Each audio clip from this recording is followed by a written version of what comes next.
নমস্কার, জয় ভীম। আজ ডিসেম্বরের 7 তারিখ। আগামী 23 ডিসেম্বর অপেক্ষায় মাত্র আর কয়েকদিন বাকি। তাই সমাজের সকলের কাছে আমার অনুরোধ, আপনারা সকলে আসুন ও আমাদের 23 ডিসেম্বর যে জনসভা রয়েছে সেটিকে সাফল্যমণ্ডিত করে তুলুন। এই জনসভা আমাদের হক আর অধিকারের জনসভা।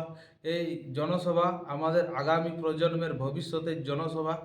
এই জনসভা আমাদের সকল সমাজের ভবিষ্যৎ নির্ণায়কের জনসভা। তাই সকলের কাছে হাত জোড় করে অনুরোধ, আপনারা সকলে আসুন ও আমাদের এই মহারেলি ও জনসভাকে সাফল্যমণ্ডিত করে তুলুন। জয় ভীম, জয় ভারত। বাউরি সমাজ জিন্দাবাদ, জিন্দাবাদ জিন্দাবাদ বাউরি সমাজ জিন্দাবাদ, জিন্দাবাদ জিন্দাবাদ বাউরি সমাজ জিন্দাবাদ, জিন্দাবাদ জিন্দাবাদ জয় ভীম, জয় ভারত, জয় ভীম জয় ভারত, জয় ভীম, জয় ভারত। জয় ভীম জয় ভারত। 23 ডিসেম্বরের জনসভাতে দলে দলে যোগ দিন, যোগ দিন যোগ দিন, আগামী 23 ডিসেম্বরের জনসভাতে দলে দলে যোগ দিন। যোগ দিন যোগ দিন, জয় ভীম, জয় ভারত, জয় ভীম জয় ভারত, বাউরি সমাজ জিন্দাবাদ, জিন্দাবাদ জিন্দাবাদ, আগের দোয়া বাউরি জিন্দাবাদ, জিন্দাবাদ জিন্দাবাদ, আগের দোয়া বাউরি জিন্দাবাদ, জিন্দাবাদ জিন্দাবাদ, বাউরি সমাজের মহিলা ঐক্য জিন্দাবাদ, জিন্দাবাদ জিন্দাবাদ, বাউরি সমাজের যুব ঐক্য জিন্দাবাদ, জিন্দাবাদ জিন্দাবাদ, জয় ভীম, জয় ভারত, জয় ভীম জয় ভারত, জয় ভীম, জয় ভারত। জয় ভীম জয় ভারত।